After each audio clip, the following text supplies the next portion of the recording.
Quero saudar os irmãos com a gloriosa paz do Senhor. Meu nome é Jailson. Estou aqui neste momento para compartilhar conhecimentos da homilética. Para aqueles que não me conhecem, eu congrego aqui no setor 5 de Marechal Rondon. Sou superintendente pela misericórdia de Deus de uma congregação. E estamos nesses dias empenhados em discutirmos sobre a homilética. E quero dizer para os irmãos que é um prazer muito grande terem me confiado essa disciplina. Espero que sejamos úteis nestes momentos, onde vocês irão conhecer um pouco mais da disciplina homilética. Talvez alguém já ouviu falar dessa disciplina. Alguns até chamam de omelete, mas na verdade omelete é o que se faz quando não se estuda homilética. A homilética ela nos traz algumas informações úteis de oratória, de retórica, de ritmo, de sermões, de esboço, e nós vamos discutir algumas características importantes dessa disciplina, que eu digo importante porque ela nos ajuda a comunicar melhor o Evangelho de Jesus Cristo. Eu não quero dizer para os irmãos que os irmãos vão ficar todo o tempo presos à homilética e que não vão violar em nenhum momento as suas regras. Mas o conhecimento ele é de importância principal, ou de capital importância, em razão de nos educar para a atividade que nós já executamos. E se nós nos dedicamos ao ministério, nada melhor do que ao conhecimento. E se o ministério é de pregação e de ensino, a homilética ela vai nos trazer alguns conhecimentos que vai nos fazer refletir nossas posturas e condutas diante de um público. Bom, já conhecendo um pouco dessa disciplina, quero dizer para vocês que a apostila já foi compartilhada no grupo, está em material PDF, e nós vamos discutir ao longo dessas aulas essa disciplina que para mim é de importância, como eu já falei, de capital importância para o nosso ministério. Quero deixar para a meditação dos irmãos os escritos do apóstolo Paulo, orientando a Timóteo, na sua segunda epístola, no capítulo 2, o versículo 15. Procura apresentar-te a Deus aprovado como obreiro que não tem de que se envergonhar, que maneja bem a palavra da verdade.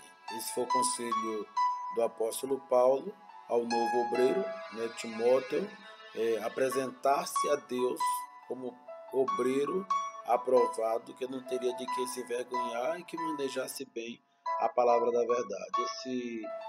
Esse conselho de Paulo ele é bastante útil, e a temática da Escola Teológica das Assembleias de Deus na Bahia. José Roberto de Oliveira Chagas, ele também traz uma abordagem interessante em relação a esta disciplina. Ele diz o seguinte: apesar dos talentos, competências e habilidades pessoais, é certo que os líderes escolhidos fracassariam em suas missões se não contassem com o auxílio do Espírito Santo.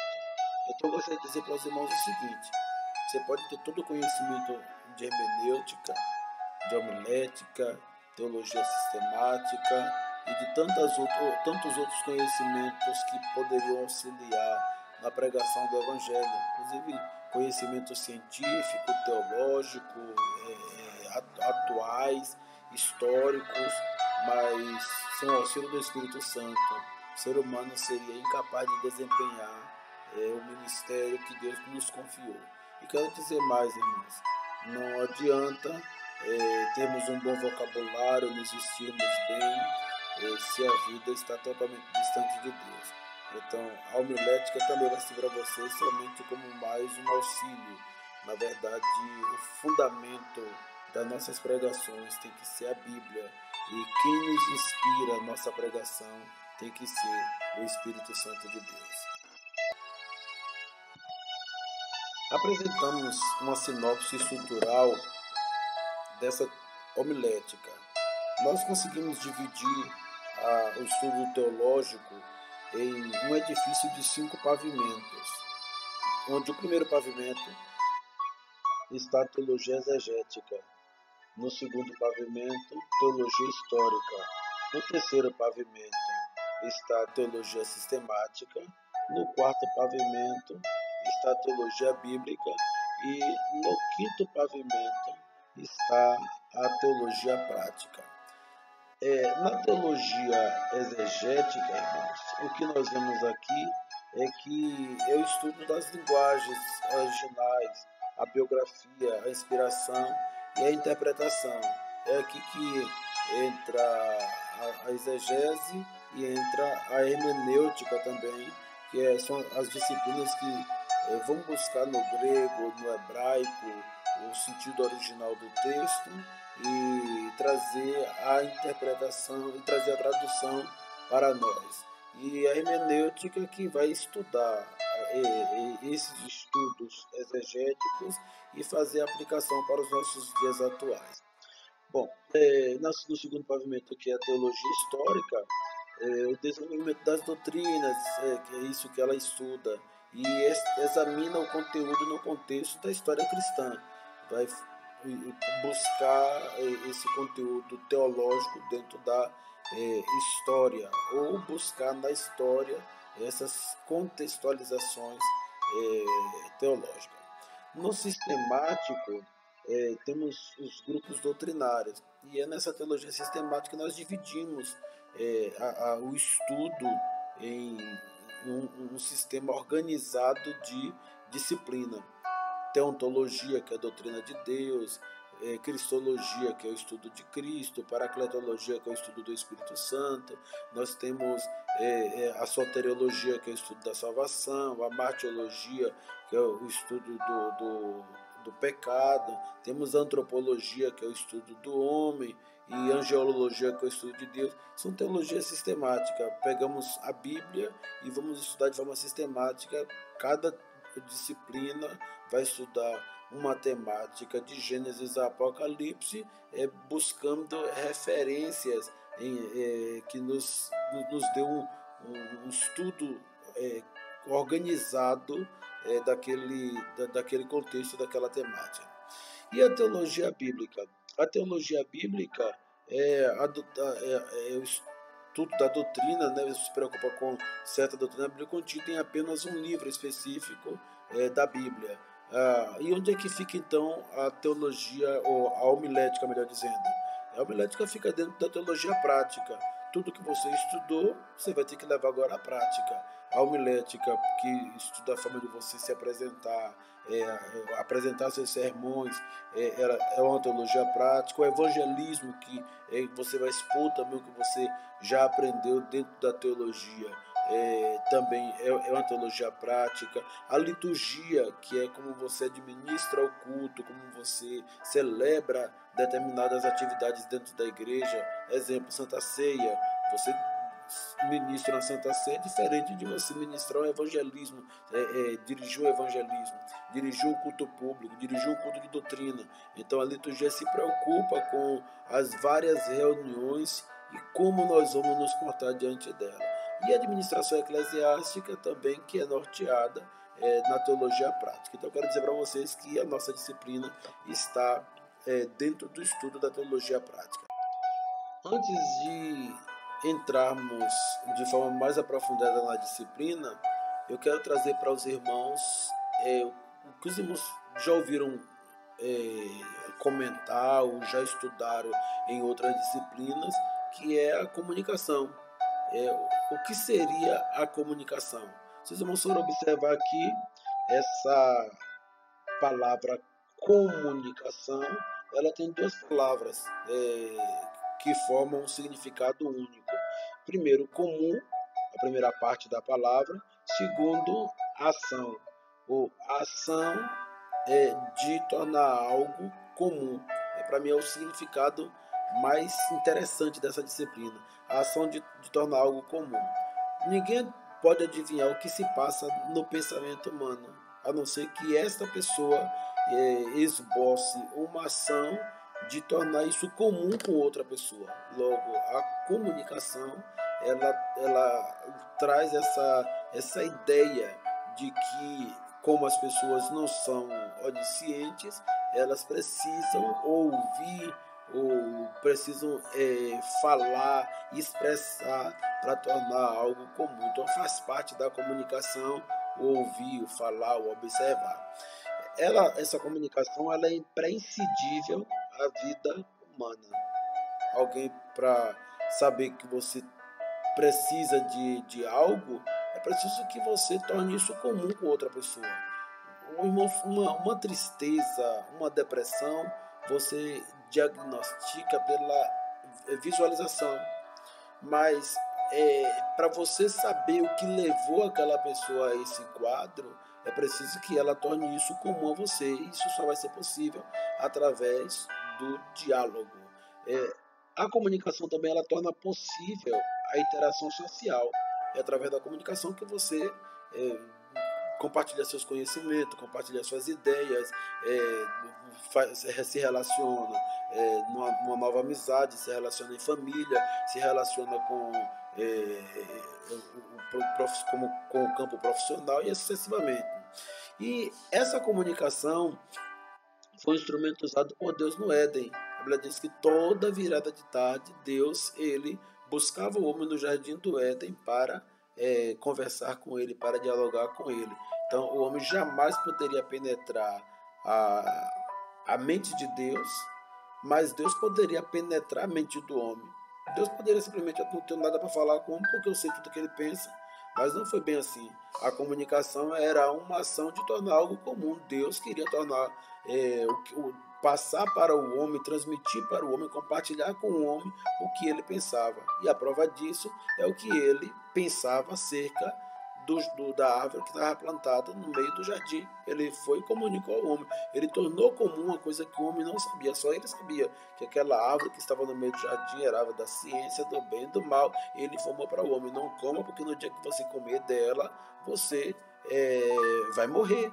E Deus ele comunicava com o homem. Quantas coisas Deus comunicou com o homem? Não posso garantir aos irmãos, mas uma coisa eu vou dizer para os irmãos: tinham muitos assuntos, era toda virada de tarde que Deus comunicava com o homem, e com certeza essa informação da árvore, em poucos minutos você passa essa informação para qualquer pessoa. Então Deus ele tinha algo a compartilhar com o homem, sempre a falar com o homem. As diversas espécies de seres vivos também se comunicam por meio de sons, gestos, emoções, pelo tato e através de alguns códigos. Mas o ser humano foi o mais privilegiado na criação por fazer uso da linguagem e ser capaz de articular as ideias. Percebam que a linguagem, a forma de você, não tem nenhuma espécie na criação que se comunique através da língua falada, né? O papagaio ele até imita, né? A arara também imita alguns sons. Vocês também já devem ter ouvido falar que aquela comunicação que nós temos com o nosso pet, nosso animal de estimação, nosso cachorrinho, ele é um animal inteligente, mas ele aprende só palavras de comando, mas também ele não reproduz, né? E o papagaio, ele não entende o que você está falando completamente, mas ele consegue gravar algumas frases. Mas tem uma coisa que o ser humano tem que nenhum desses animais tem: articular as ideias e compartilhar essas ideias com outros seres humanos, pensar, raciocinar. Entendamos também o seguinte, que Deus ele exige de nós um culto racional. Ele não poderia exigir isso do papagaio e nem de uma outra ave, porque eles são incapazes de raciocinar, apesar de prestarem culto. Mas nós podemos prestar um culto de uma forma muito mais elaborada. Então, comunicação, para os irmãos não esquecerem, é a ação de tornar algo comum entre duas ou mais pessoas. É a ação de comunicar-se. Nesse processo de comunicação, irmãos, nós temos o emissor e temos o receptor, aquele que transmite a mensagem e aquele que recebe a mensagem. Mas não adianta você ter vontade de transmitir uma mensagem e não ter não chegar ao receptor da forma correta. O que às vezes impede que o receptor compreenda a mensagem da forma correta. Às vezes, muitas vezes, o que impede é o ruído. Vamos supor, numa rádio está alguém trazendo uma matéria esportiva e do outro lado alguém não entendeu porque o seu equipamento, ó, no meio do caminho, o seu equipamento ele tem ruído. Então, ou tem um delay, ou entra uma outra emissora no meio e está fazendo confusão na informação. Eu posso te dizer que o problema não está no emissor, o problema está no receptor. Mas muitas vezes o emissor ele pode resolver essa situação, melhorando a antena, melhorando o sinal, para o receptor ter uma mensagem mais confiável, uma recepção mais confiável da mensagem. Então, primeiro, eu posso dizer a você que o emissor ele tem 80% de culpa quando a mensagem ela não é compartilhada como deveria, porque ele pode usar um vocabulário melhor, ele pode melhorar o seu canal aqui, ó, ele pode melhorar o seu canal, que é o meio que ele utiliza para transmitir essa mensagem, e ele pode usar os melhores códigos. Por exemplo, eu aqui estou usando para comunicar com vocês essa disciplina, estou usando o canal YouTube, estou usando o canal audiovisual e estou usando um outro canal. Se essa transmissão chegar para vocês de forma equivocada, vocês têm uma apostila em PDF, é um outro canal, um outro canal, e que o código é escrito. O canal que eu estou usando agora no YouTube, o código ele é audiovisual. Na apostila em PDF, o canal é a apostila e o código é o escrito. Então você pode usar isso de várias formas. Vamos dar um exemplo aqui. Numa parada de trânsito, nem sempre você vê um guarda de trânsito ali coordenando, administrando o trânsito. Agora é hora do pedestre, agora é momento dos veículos. Não existe. O que existe, o canal que vai controlar o trânsito é o semáforo. E o código que ele utiliza, luzes, sinais luminosos, e essas luzes acompanhadas de cores. Então, observe como mudou o canal e como mudou o código. Quando é o vermelho, você já entende que a mensagem ali é pare. Quando é o amarelo, atenção. Quando é o verde, pode passar. Então, os códigos podem ser diversos, mas é preciso que alguém seja educado para compreender, senão essa mensagem vai ser comprometida do emissor até o receptor. Bom, irmãos, diante dessa lembrança ou revisão da comunicação, o que é o pregador e o que é o ensinador? Aquele que prega, aquele que ensina na casa de Deus. Eles são potenciais comunicadores das verdades sagradas. Se ele quiser ser bem interpretado, ele vai ter que se dedicar a melhorar o seu código, melhorar a sua mensagem e melhorar o seu canal. E é aí que entra exatamente a disciplina de homilética. Qualquer descuido de um pregador ou do ensinador significa abrir portas para o surgimento de heresias e seitas. A melhor definição de pregação foi dada por Phillips Brooks. Olha o que ele diz: pregação é a comunicação da verdade do homem para os homens. E essa verdade ela está exarada nas Sagradas Escrituras. Não é a minha verdade. A minha verdade é relativa. A verdade de Deus ela é absoluta. Ela não sofre variação, assim como Deus não sofre variação. Quer ver um exemplo? A porta é estreita.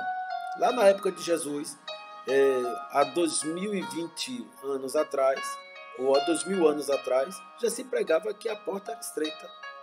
A porta continua sendo estreita.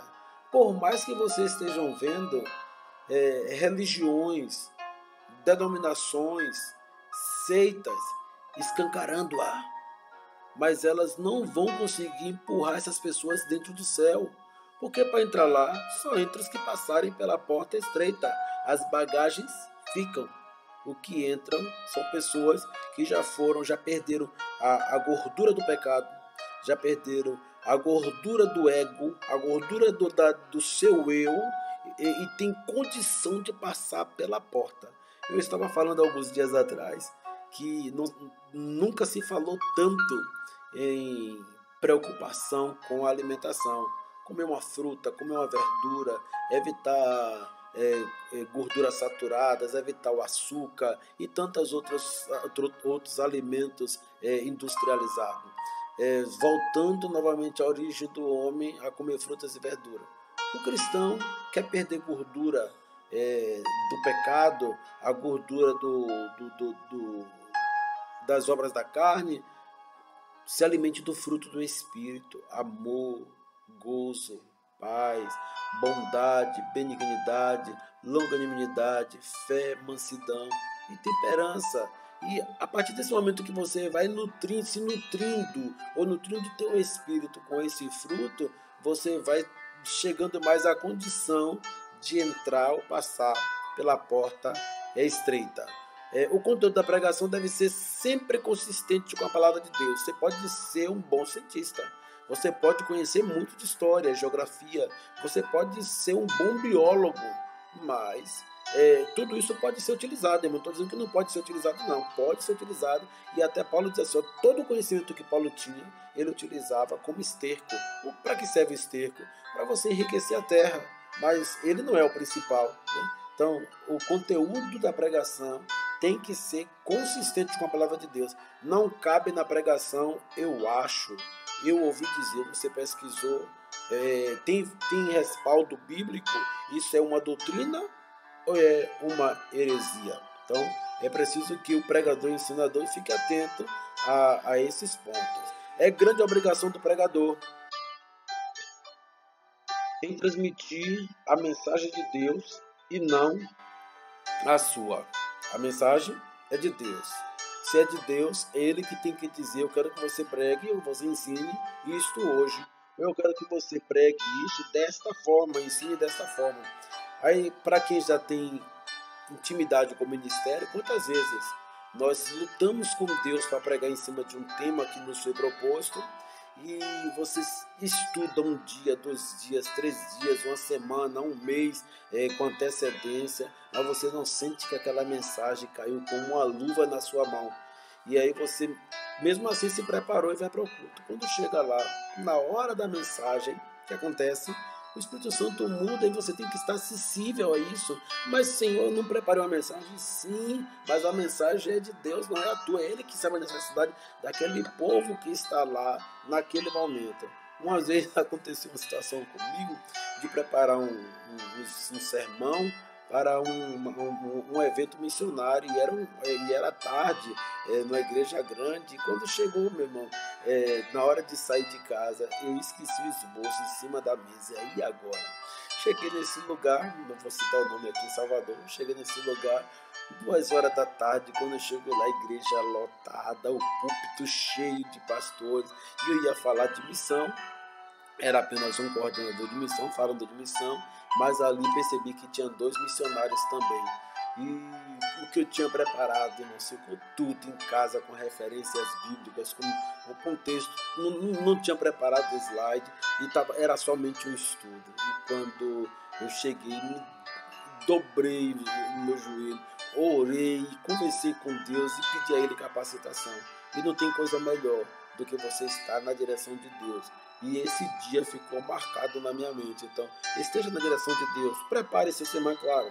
Não vamos para a igreja, Deus vai revelar o que eu vou falar. Eu preciso me preparar. Mas nessa preparação, eu também tenho que estar sensível à voz de Deus. Não dê mais um passo adiante. Fale apenas aquilo que eu te instruí para falar. É Deus que é o administrador do culto. A verdade é dele. Então eu tenho que estar subordinado ao que ele quer falar. Só para terminar esse ponto, um âncora de um jornal, ele não pode contrariar o diretor do jornal falando aquilo que ele pensa. Se o que ele pensa for contrário ao que o jornal, a empresa televisiva, ela acredita, com certeza no dia seguinte ele poderá estar desligado dessa emissora por ter violado as regras de passar aquilo que ele quer e não aquilo que a empresa pensa, que é a filosofia da empresa. Pensa nisso, tá? Você não pode pregar a sua verdade. A sua verdade ela é relativa, a de Deus ela é absoluta. Desde a época de Isaías, não tinha estudo geográfico, não tinha estudo geológico, e Deus já disse lá para Isaías: os meus pés se assentam no globo terrestre. E a partir daí nós acreditamos piamente que o homem já tinha informação de que a Terra era um globo, porque não existe globo quadrado nem triangular, é redonda. E só vieram descobrir algum tempo atrás, confirmar algum tempo atrás, mas o que se pregava ao contrário a Isaías era que o homem, se pegasse uma navegação, ia cair num tremendo abismo, porque ia ter um fim. E na verdade não tem um fim, porque ela é a Terra ela é redonda, e só veio comprovar-se isso quando foi feita a primeira circunnavegação nos idos do século 15, né, no ano de 1400 e me parece que 92, quando Cristóvão Colombo ele faz a primeira circunnavegação. Então, a verdade dos homens eram relativas, mas a de Deus ela é sempre a absoluta. Então, a homilética, irmãos, é a disciplina ligada à categoria da teologia prática, como nós vimos na explicação anterior, cuja finalidade é auxiliar o pregador a elaborar e apresentar sermões com elegância, com desenvoltura, com propriedade bíblica, teológica e também de relevância. É imprescindível na labuta para transformar a decadente situação. Hoje nós temos muitos pregadores, mas desses muitos pregadores, boa parte deles são papagaios. Repetem o que ouvem de outros pregadores de renome. Essa situação ela é decadente porque, inclusive, quando eles têm um vocabulário mais exuberante, quando eles conseguem fazer uma movimentação no auditório, eles inclusive começam a cobrar para pregar, né? Unção nenhuma, inspiração nenhuma, são bons animadores de palco. Esta é a situação decadente. Ou pregam muito bem, mas não vivem o que pregam. Levante a sua mão. Sou contra, irmãos, não faço, não pratico, não gosto disso, mas hoje eu fui criado no Evangelho. Eu quero dizer para os irmãos, eu tenho mais de 45 anos dentro do Evangelho, e eu vi surgir essas coisas com o neopentecostalismo. Diga para o irmão que está do teu lado, se o preletor, o pregador, já está falando, para que o irmão que está do lado vai ter que repetir para o irmão que está... Será que o que está do lado é surdo, só entende se o que estiver do outro lado falar? Uma outra situação, levante a mão e diga para Deus: Deus não está vendo o que você está dizendo, são animadores de auditório, descanse o banco. E o que eu acho mais interessante é que ainda usam uma frase que virou febre, né? Fique sobre os seus pés. Se não for para ficar sobre os seus pés, vai ficar sobre a cabeça? Então, em vez de fazer uma exegese bíblica, eles na verdade fazem uma exegeses, né? Quando a Bíblia fala, né, quando a Bíblia falta sobre a criatividade. Aí começam, quem tem promessa de Deus não morre. E por quê? Adão tinha uma promessa de que da semente da mulher nasceria o varão, e ele não viu essa semente nascer. Não morreu? Abraão tinha uma promessa de ser uma grande nação. Ele viu essa grande nação?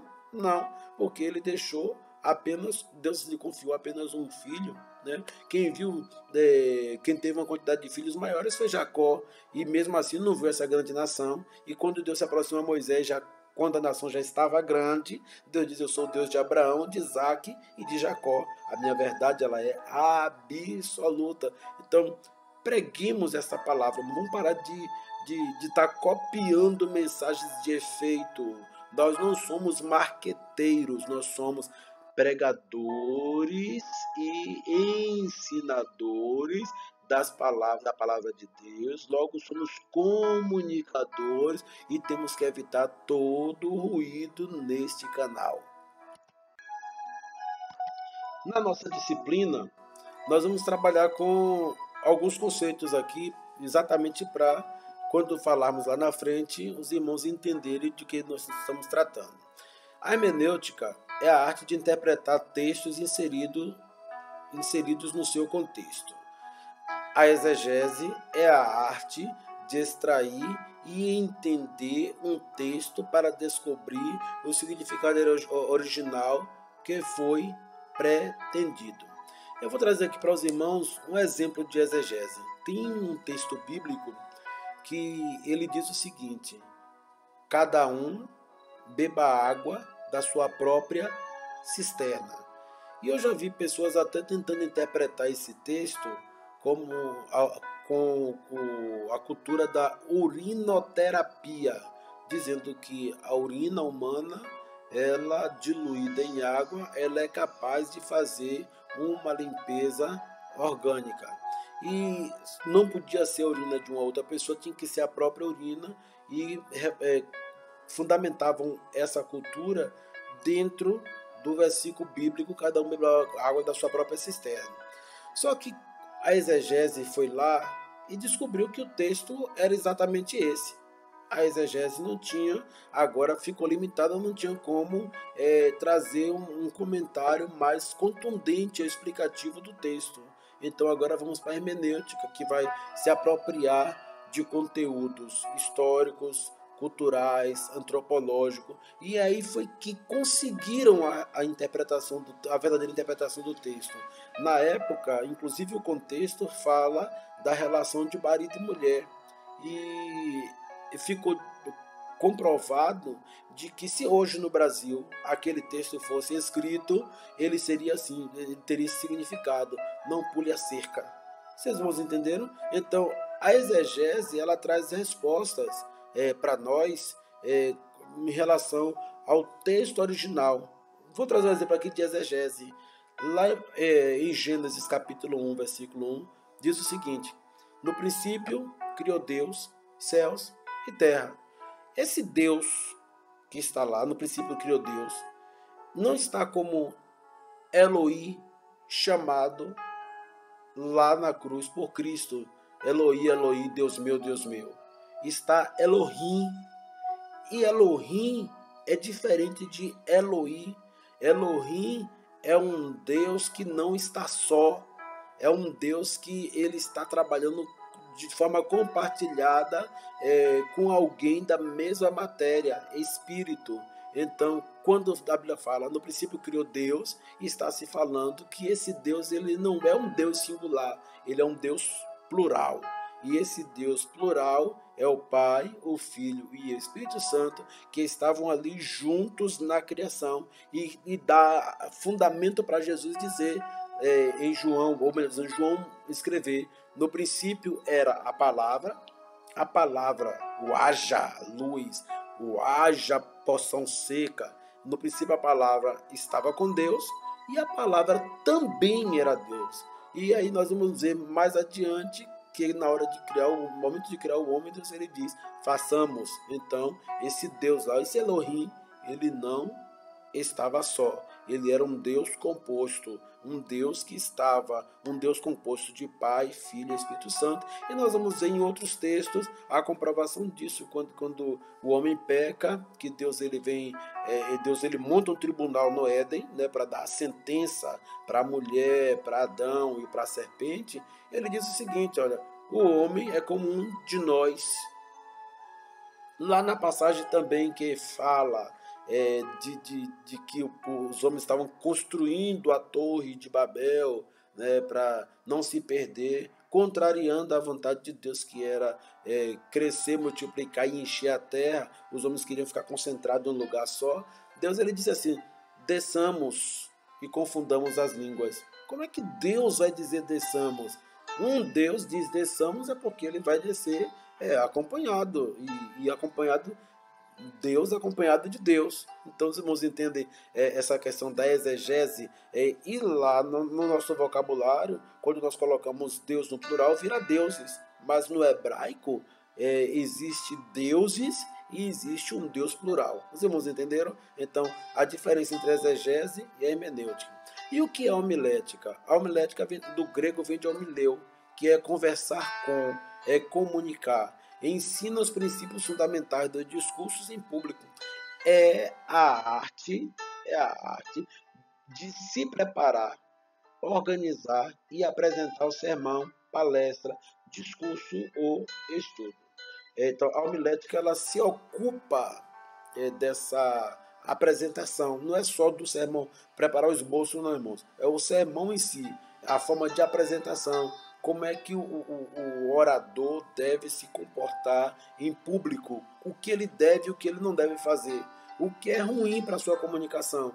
Porque os irmãos percebem que eu estou conversando com os irmãos e, de certa forma, gesticulando, eu estou enfatizando, através dos meus gestos, da minha postura, aquilo que eu estou falando. Isso ajuda porque você não é só ouvidos, você é áudio, visual, você está assistindo uma aula em que você está ouvindo, está lendo e está vendo o orador falando contigo.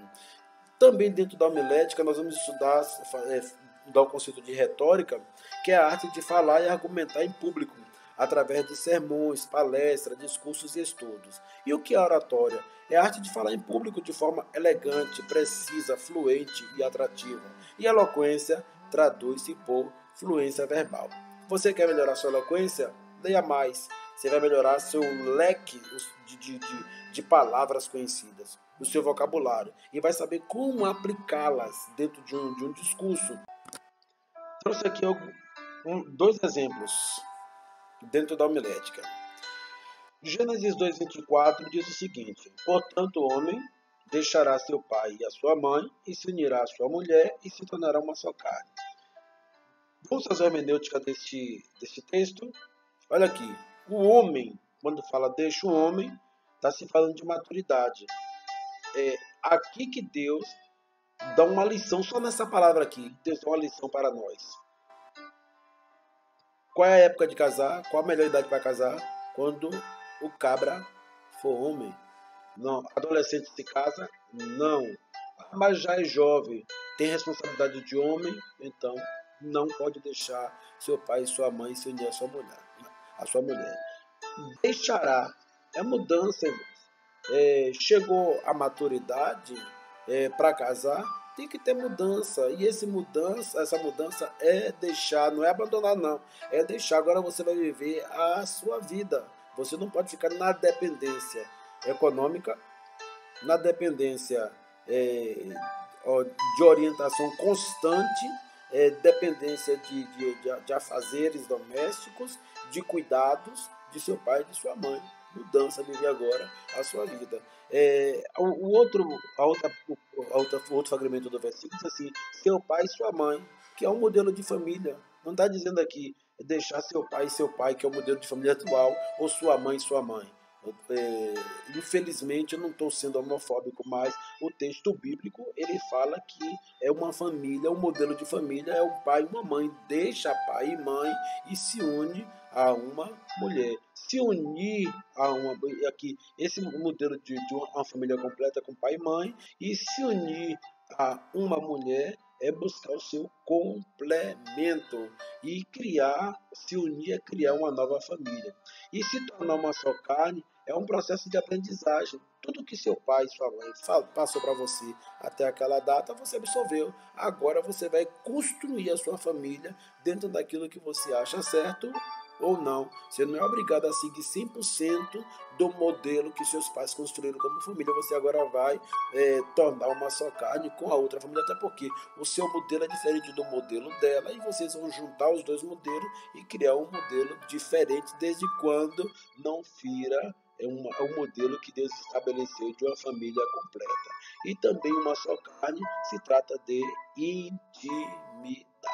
Isso aqui é um exemplo de hermenêutica, você não precisou sair do versículo para interpretar todo ele.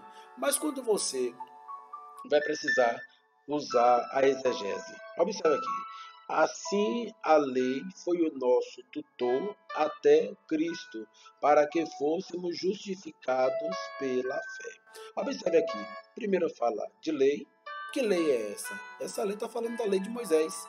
A lei de Moisés foi um tutor. E o que seria tutor? No tutor aqui você tem que buscar o que é essa tutoria.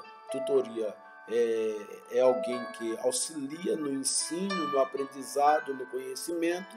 Hoje, se trouxermos para a palavra de hoje, esse tutor seria pedagogo, educador, seria o melhor sinônimo para essa palavra tutor.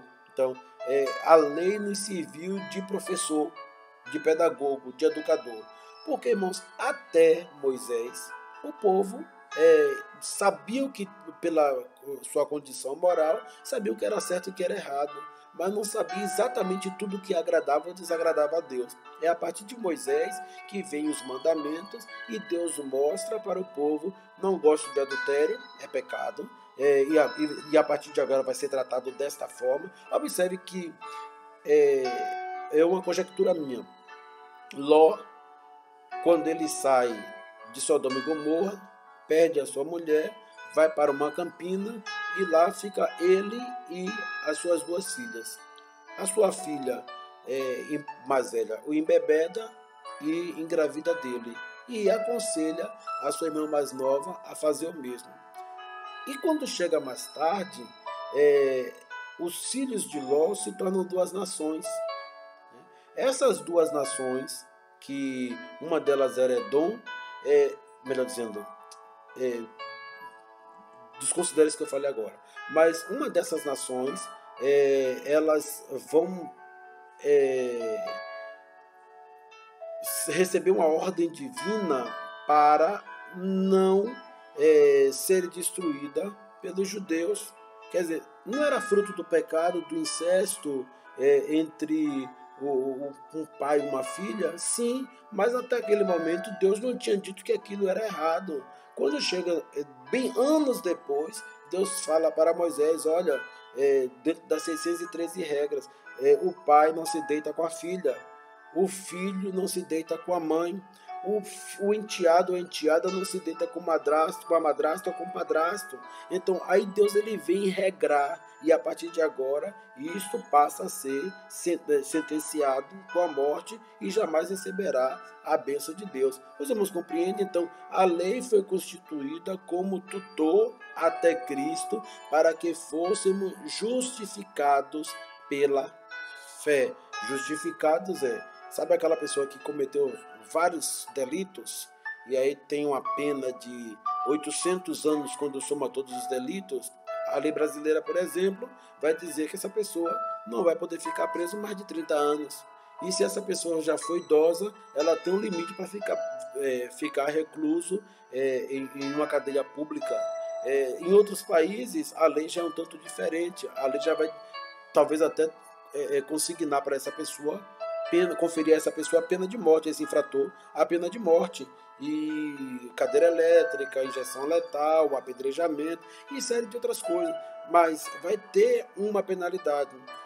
Depois, aqui no Brasil, depois dos 30 anos de cadeia, a pessoa poderia ter uma dívida de 800 anos, mas cumpriu os 30 anos, e se tiver bom comportamento, pode até reduzir esse tempo, ele sai, irmãos.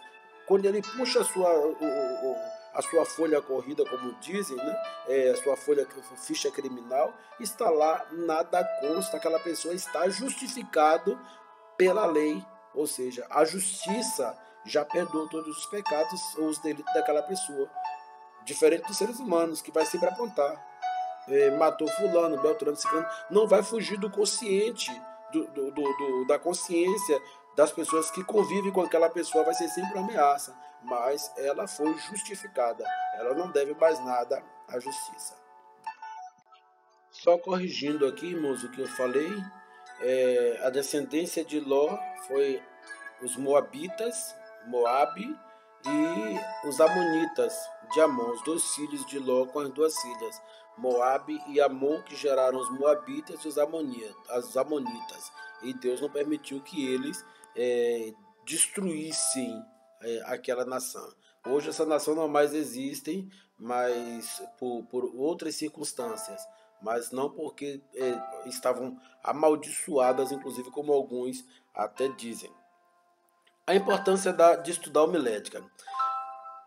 É importante porque existem muitas interpretações equivocadas das escrituras e é preciso nós entendermos que temos uma responsabilidade com as verdades de Deus e precisamos estudar, e ninguém melhor do que a Bíblia para nos dar essa orientação do que é para Deus verdade e do que não é, porque o diabo que é o pai da mentira. Uma outra importância é que por causa dessas interpretações equivocadas, as pessoas têm saído de suas denominações e religiões e criado seitas, né? Então, o surgimento de muitas seitas, né? Ensinamentos de heresias, quando não sai de dentro da igreja, ficam ensinando heresias dentro da própria igreja, que isso ainda é pior, mais danoso, porque forma um grupo do contra dentro da igreja. O pregador está lá ministrando a palavra e quando ele fala alguma coisa, aí parece que já tem um líder herético dentro da igreja, que as pessoas já olham para ver qual é a expressão do seu rosto, de que forma ele vê ou está recepcionando essa mensagem. Se passou despercebido por ele, ou se ele simplesmente não esboçou nenhuma reação, aí o povo fica tranquilo, mas porque já sabe que ele polemiza ou ela polemiza dentro da igreja com seus ensinamentos heréticos. E o que é heresia? É usar a própria Bíblia para criar conceito distinto daquilo que é de fato doutrinário. Uma outra importância, irmãos. Hoje estamos vivendo numa era que as pessoas estão sendo doutrinadas por cânticos evangélicos. Quem te viu passar na prova e não te ajudou, quando vê você na bênção, vão se arrepender. Vão estar entre a plateia e você no palco. Observa bem, você é o melhorzinho, você é o bambambam, e os outros crentes da igreja, Deus trata de forma diferenciada. Então, cuidado com as letras, elas podem ferir a sã doutrina. Pode ser apenas uma espécie de mercantilismo. Um outro, tem anjos voando neste lugar e o povo está dando glória a Deus e aleluia, como se tivesse o culto fosse o mais maravilhoso, porque Miguel, Gabriel está presente no culto. Quem tem que estar presente no culto é Jesus. Olha, lembra da história de Moisés? Moisés, eu vou mandar um anjo para acompanhar vocês até Canaã. Senhor, se a tua presença não for conosco, não nos faça sair daqui. Então, cuidado com os cânticos. Eles trazem algo, a melodia é bonita, a harmonia é muito mais linda ainda do louvor, mas cuidado com a letra pode estar ferindo a sã doutrina. E uma outra importância é que a conduta cristã está dissonante do texto bíblico, aquilo que eu falei para os irmãos. A porta é estreita, mas as pessoas estão se conduzindo de qualquer maneira, e quando tem nada a ver, tudo é normal, né? E esse tem nada a ver vai deixar muita gente aqui, é mais uma gordurinha, né? Não aceitam a pregação porque acha que alguém é quadrado demais, é tirado da santarrão, mas se não for santo aqui, não poderá ser santo no porvir. A hermenêutica e a exegese buscam o resgate a ideia original do texto no passado, a sua validade para os dias atuais e a sua aplicação prática. Inclusive, quem se incumbe de fazer a aplicação prática é a hermenêutica. A exegese busca o resgate da ideia original do texto no passado. E a hermenêutica busca a sua validade para os dias atuais e a sua aplicação prática. Um grande exemplo disso é que, pela exegese, o sábado tinha que ser guardado pelo o povo de Israel. Sim, pela hermenêutica, nós entendemos que não é necessário nem decisivo para a nossa salvação, porque o caminho é Cristo. Ninguém vem ao Pai senão por Cristo. E nós vamos entender pela exegese que naquele momento o sábado ele era necessário, porque o povo de Israel estava saindo do Egito, estava saindo de um regime escravo para um regime de liberdade, e não tinham horário para trabalho e nem dia de trabalho. Deus estabeleceu o dia de descanso, o sábado, como dia de descanso. E para que o povo não violasse o sábado, Deus estabeleceu um culto nesse dia. que seria o dia do Senhor, para educar o povo a ter um dia na semana para descanso, e enquanto descansasse, eles estariam refletindo, adorando, lembrando do momento que foram escravos no Egito. A exegese vai trazer essa interpretação. A hermenêutica já vai trazer vai verificar se ainda é válido para nós. Aí tem lá o escrito de Paulo: não guardeis dias, meses ou ano. Tem um outro aspecto, que é o que foi dito por Pedro no concílio. Pedro no concílio, o que é que ele diz? Que não exigiria nada dos gentios, a não ser que se abstivesse da carne sacrificada, né, e das ofertas da idolatria. Então, irmãos, ao sábado não foi citado aí, e Jesus ele também deixa bem claro: o homem não foi criado por causa do sábado, e sim o sábado por causa do homem. O descanso sabático foi criado por causa do homem. Essa interpretação é hermenêutica e, portanto, a sua prática hoje ela não é necessária, porque o caminho é Cristo. É pela graça que somos salvos, não por cumprimento às obras da lei. Agora, é claro, o que era pecado sempre será pecado, porque Deus ele é imutável.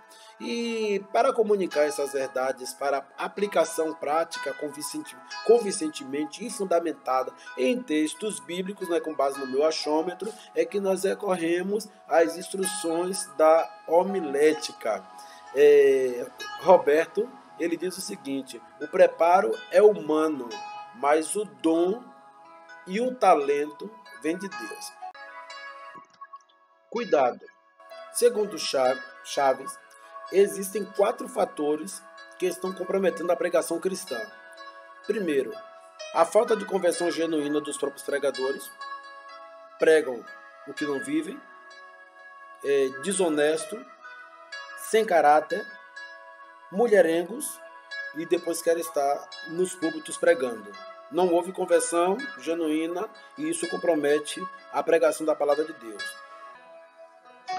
Bom, irmãos, nesse excesso de espiritualidade, as pessoas delineiam uma espiritualidade que está aquém das escrituras sagradas. E isso também configura a falta de preparo. As pessoas que vê pecado em tudo, que vê mais do que todo mundo esteja vendo no mundo espiritual também. Tem gente que vê anjos voando na igreja, Miguel e Gabriel, e sabe até o nome sem nunca ter visto. Então esse excesso de espiritualidade também ele é prejudicial, tanto um extremo quanto o outro. O outro cuidado que precisamos ter é o desprezo à capacitação bíblica e teológica. Porque Deus vai inspirar na hora, que Deus vai trazer na hora a mensagem bíblica. Eu preciso me preparar biblicamente e teologicamente para trazer uma preleção da palavra de Deus, porque ali na plateia as pessoas também não devem ser enganadas e não são bobas. Eu não estou tentando compartilhar uma informação que é minha. É por isso que eu tenho que ter responsabilidade. Eu estou compartilhando informação que é do Altíssimo, do Todo-Poderoso. Eu tenho que ter responsabilidade com esse compartilhamento. O outro é o pluralismo e o pragmatismo religioso. Pegar a palavra de Deus e diluir para não perder fiéis. Aí eu misturo com tem nada a ver, tudo é normal, que Deus não está se importando com isso, e vou diluindo com coisas até pagãs. Traga o sol da sua casa, passe por debaixo de uma cruz, traga uma vela, traga uma rosa, vou diluindo para não perder fiéis. Então toma cuidado com essas coisas. Isso pode até ser excelente para ter igrejas cheias, mas isso é muito prejudicial para levar essas pessoas para o céu. Não basta ter o reino de Deus aqui na terra com quantidade, é preciso ter com qualidade, porque quando Jesus vinha buscar a sua igreja, ele vem buscar a qualidade e não a quantidade. Estude a Bíblia para ser sábio, creia para ser salvo e pratique-a para ser santo. Esta é a frase de Billy Graham. Trazendo aqui para os irmãos, o pregador e ensinador, ele precisa às vezes passar por alguns desafios. E os desafios são os convites mais extraordinários que surgem. Uma coisa é você pregar em um culto público. A outra coisa é você ministrar uma santa ceia. A outra coisa é você ministrar um casamento, ou celebrar um casamento, uma apresentação de criança. Existem vários tipos de reuniões, mas existem ainda aqueles mais pujantes, né? Aqueles mais que vai exigir de você um linguajar mais rebuscados, que são simpósio, seminário, conferência, fórum, encontro. Existem outros que nós vamos falar mais adiante. Mas vejam só, o vocabulário que eu utilizo no simpósio e a forma de organizar um simpósio é diferente da organização de seminário. Na nossa igreja, uma vez eu estava conversando com um certo coordenador e ele me disse que eu não quero colocar seminário este ano. Eu quero colocar conferência, estou cansado de seminário. Aí eu perguntei, e você sabe a diferença de seminário e conferência? Ele me respondeu, é mais uma palavra bonita. Não, a estrutura é outra, muda completamente. Você tem estrutura para fazer seminário? Você tem estrutura para fazer uma conferência? O que é um simpósio? Um simpósio você vai ter, é simpósio de missões.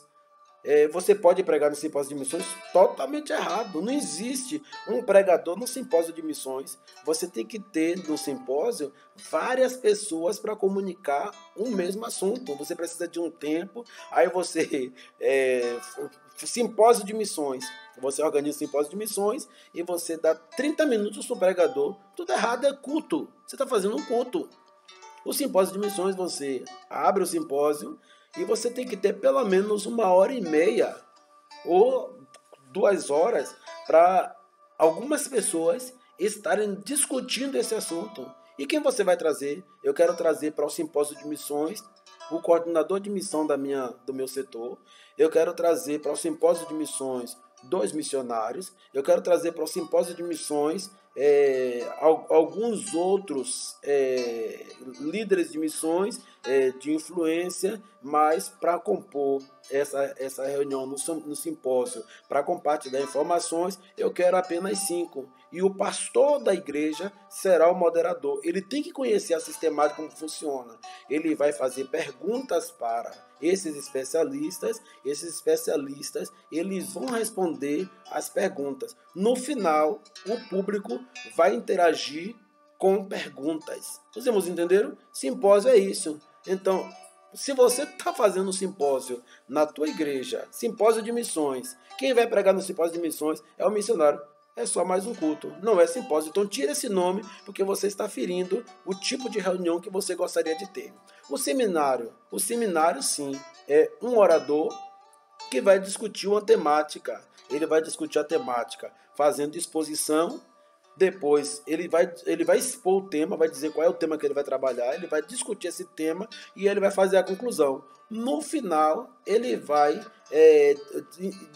incentivar a melhoria de algumas atividades práticas. Seminário de missões, maravilha. Seminário de missões, 1 dia, 2 dias, 3 dias. Esse seminário vai ter um orador para os 3 dias ou vai ter um orador para cada dia. Cada dia terá um orador diferente, discutindo uma temática diferente, mas não é uma temática nova, mas é uma temática já conhecida. Supondo assim, como melhorar o culto de missões na tua igreja. Vamos sair de missões, vamos entrar num seminário de educação cristã. Como melhorar o ensino bíblico na tua igreja. O orador vai trazer conhecimentos, vai compartilhar conhecimentos sobre o ensino bíblico dentro da igreja, e depois que ele compartilhar esses ensinamentos com a igreja, ele vai dar algumas ideias para se melhorar esse ensino bíblico. Esse é o seminário, é um orador que vai trazer uma exposição e depois vai trazer sugestões de melhorias para um trabalho que já está sendo realizado. É por isso que no seminário a temática já tem que ser conhecida. Você não pode trazer algo novo, tem que trazer algo que já é conhecido, agora trazer ideias novas. Os irmãos estão compreendendo? A conferência também vai ter vários especialistas. E qual é a diferença entre a conferência e o simpósio? Eles são muito parecidos. A diferença é que na conferência o público não faz pergunta. No simpósio, o público interage, o público participa. A conferência, ela pode ter ideia de conferência e depois será um simpósio, onde há participação do público. Mas, na verdade, não tem necessidade. Os oradores, os ensinadores estarão ali discutindo os assuntos sobre determinadas óticas. Vamos tratar aqui, dar um exemplo bem prático. A conferência sobre o coronavírus, que é algo atual. Vai se chamar alguns especialistas, médico, biólogo, farmacêutico, um político. Cada um vai falar sobre o mesmo tema com enfoque diferente. E depois, esse debate, que é orientado por um presidente de mesa, como um simpósio, ele vai ser encerrado sem preincidir de interação da plateia. Os irmãos compreendem? O fórum, o público interage com o palestrante com troca de ideias e opiniões. Aí agora todo mundo está ali, é um palestrante só, mas todos estão no mesmo nível. E aí vão interagindo, trocando ideias. Esse fórum ele é muito utilizado também para colher informações. Vamos supor, a melhoria do bairro. O que pode se fazer para a melhoria do bairro? Você faz um fórum e convida os moradores influentes e aí vão discutindo e interagindo com o palestrante para ver o que pode ser melhorado. Dentro da igreja pode ser feito fórum de missões? É claro que pode. Né? Você vai interagir com o público. Né? E quero dizer aos irmãos que nesse fórum o preletor não precisa estar de pés, não. Ele pode estar sentado. De sorte, de qualquer forma, ele tem que interagir com o público. E ele não ele vai trazer apenas a temática, mas ele não vai dominar o assunto. Toda a plateia vai ter que interagir com ele. E o encontro? O encontro, irmãos, já visa discutir temas relevantes para uma classe. Encontro de senhoras, encontro de jovens, encontro de adolescentes. É um evento destinado para uma classe, uma faixa etária, um gênero, encontro de homens. Tá? Não quer dizer que outras pessoas não possam participar, mas o encontro visa ter um maior público, ou se não chegar a 100%, 90% do público tem que ser dessa faixa etária e o tema tem que ser relevante para essa classe, na verdade. Se for um encontro de religião, um encontro das Assembleias de Deus, é claro que pode ter outras denominações, mas a maioria tem que ser da Assembleia de Deus. Encontro de senhores, a maioria tem que ser senhores, senão não é encontro, tá? Vai ser desencontro. Então, o encontro visa discutir temas relevantes, e aí encontro de senhores, e eu vou tratar de como cuidar de bebê. O tema vai ser como cuidar de bebê. Não tem como. Então, o encontro ele tem que ter uma temática voltada para aquela classe. E aqui eu posso ter nesse encontro vários eventos, né?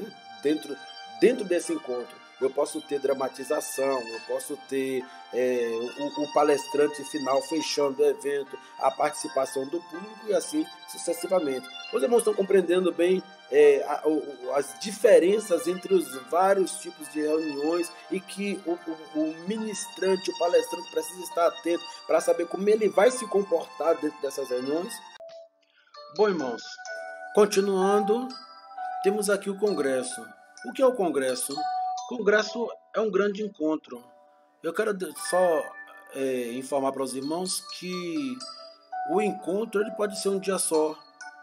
Não tem obrigatoriedade de ser 2, 3 dias.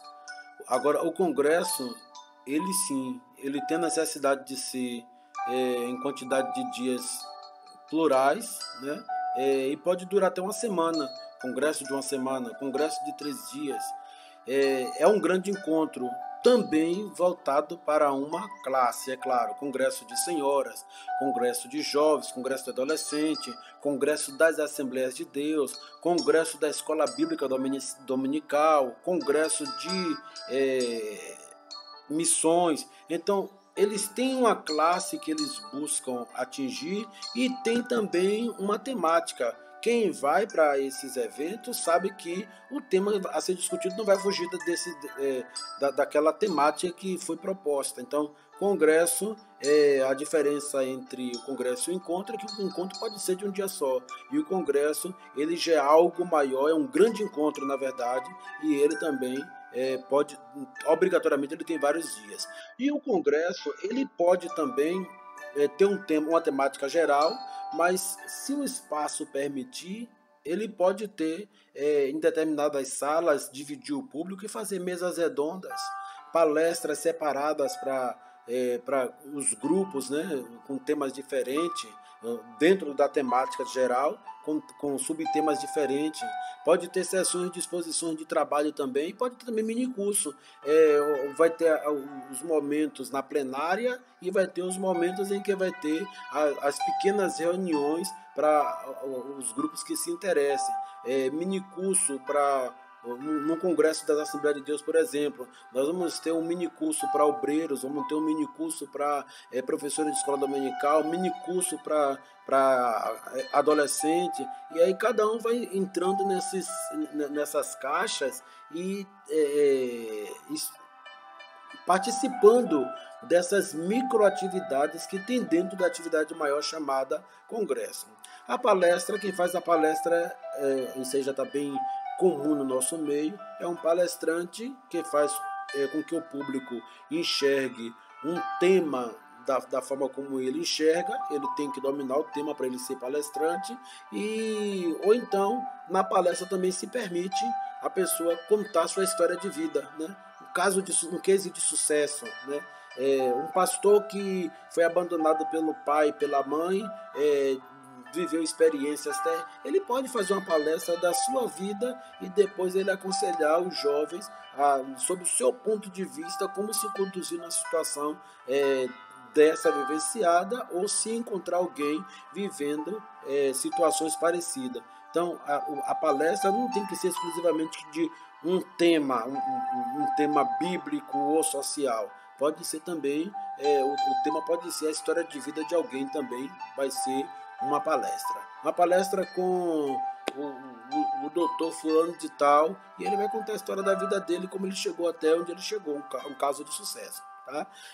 O workshop é uma reunião pequena, isso acontece também dentro. A palestra pode acontecer dentro do congresso, tá? O workshop também, porque o que é workshop? São reuniões onde as pessoas vão discutir com profundidade um assunto específico e vão colocar a mão na massa, vão praticar, né? Vamos supor, dentro de um congresso ainda das Assembleias de Deus, tenha um workshop do tabernáculo, e alguém vai chegar lá, vai discutir como é que funcionava o tabernáculo na época, vai fazer um paralelo entre o culto no tabernáculo, o culto no templo de Davi e o culto nos dias atuais, e depois vamos fazer aqui criar uma maquete, uma massa, um workshop, né? Isso pode acontecer, vai ter uma oficina ali para você construir uma determinada coisa, ou então para você usar a liturgia. Vamos escolher 3 pessoas aqui para dar um exemplo de como dirigir um culto público, e aí isso é um workshop também. A mesa redonda é um debate entre especialistas, que discute um assunto comum e é conduzido também por um moderador que faz que faz as apresentações e introduz o assunto. Esse público também não intervém nessa mesa redonda, tá, irmãos? O painel são vários espectadores especialistas, que é regido por um mediador, e esse painel vai apresentar trabalhos, pesquisas que já foram feitas, e vai ter um tempo, porque temos 1 hora de painel, cada um vai ter 5 minutos para fazer uma exposição daquilo que pesquisou, daquilo que é inerente ao tema. Tá? Então, isso é um painel.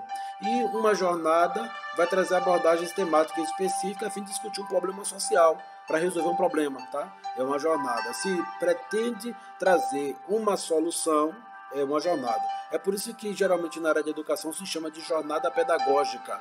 Né? Na jornada pedagógica vai se trazer temas atuais, e nesses temas atuais que traz nessa jornada pedagógica é para discutir a violência na escola, a necessidade de outros profissionais dentro do contexto escolar, contexto de educação pública ou privada, aí, etc. A necessidade de um policiamento melhor. Então, a jornada vai discutir, vai trazer uma abordagem específica e todos crescem, é claro, mas vai tentar trazer uma solução e resultado. Para finalizar a aula de hoje, irmãos, os tipos de sermões. Nós vamos estudar os tipos de sermões na próxima aula, mais a miúde, mas nesta aula eu quero apresentá-los. Quais os tipos de sermões que existem. Primeiro eu quero trazer as características. O sermão deve ter clareza, objetividade, domínio doutrinário do preletor, linguagem compreensível ao público-alvo e mensagem atual que estimule a aplicação prática. A clareza, porque eu não posso estar usando meio subterfúgio. Se eu tenho um vocabulário muito elevado, eu vou ter que tentar ser o mais claro possível para que o meu público compreenda, senão a mensagem não vai ser transmitida com sucesso ou recebida com sucesso. Vai ser transmitida, mas não vai ser recebido porque o código que eu estou usando, a minha fala, a minha linguagem, ela é muito superior à assimilada pelo público. Eu tenho que ter objetividade, tempo é curto. Eu tenho que, se foi me dado 30 minutos, eu preciso dentro desses 30 minutos iniciar, discutir e concluir o tema. Isto é objetividade. Eu tenho que ter domínio doutrinário, inclusive porque muitos pregadores itinerantes chegam nas igrejas, pregam o que eles querem e depois deixam o problema lá para o pastor resolver. Problemas de heresias, conflitos, etc., que ficam rechaçados na pregação daquele pregador. Então, tenho que ter domínio doutrinário para não estar entrando em assuntos que eu não domine, que venham trazer mais uma polêmica do que trazer um conhecimento. E eu tenho que ter uma linguagem compreensível ao público. Mas se não está redundante, clareza e linguagem compreensível, não. Se meu público-alvo é um público de infantil, eu vou ter que trazer uma linguagem que elas compreendam. Eles têm capacidade de compreender sobre a doutrina de Deus? Tem. Agora, na linguagem que eles compreendam. Se são idosos, né? Mesmo que os idosos tenham um vocabulário espetacular, mas a gente sabe que eles já estão numa fase mais lenta de raciocínio. Não todos, é claro. Mas eu não tenho que olhar que não todos estão. Eu tenho que atender à necessidade do público. O público-alvo, todos têm que sair dali com algum conhecimento. Então, eu vou ter que trazer uma linguagem compreensível àquele público-alvo. E a mensagem tem que ser atual. Não adianta eu ficar trazendo mensagem que não tenha utilidade nenhuma para nós, não tenha praticidade nenhuma para nós, e eu continuo trazendo porque senão vai estimular a aplicação prática e nem vai trazer aquele grupo interessado em continuar ouvindo a nossa mensagem. Quer ver uma coisa, irmãos? Você vai palestrar para adolescente. É interessante você buscar no vocabulário de adolescente a linguagem que eles falam, né? O crush, né? Deixa de tá me tirando, deixa de onda. Então, são linguagens, desde quando não seja uma palavra torpe, né? E nem que contraria a Sagrada Escritura, nada impede que você utilize essa linguagem para que eles compreendam melhor. Agora, claro, você não vai trazer essa linguagem para um grupo de idosos, porque eles não vão entender bolhufa do que você está falando. São tradicionalmente aceitos pelos estudiosos, apesar de considerarem precários e ilimitantes 3 principais tipos de sermões. Os estudiosos eles aceitam, mas eles acham que limita muito, porque os sermões eles são muito mais do que sermão tópico ou temático, sermão textual ou sermão expositivo. O sermão textual ele é a divisão textual natural, nós vamos também tratar na próxima aula. O analítico e o sintético são as formas de sermão textual. E o sermão tópico ou temático é o que mais nós pregamos, é dentro de um tema, e o expositivo ele vai exigir um pouco mais de aprofundamento bíblico, hermenêutico, exegético. Deus abençoe a todos e até a próxima aula.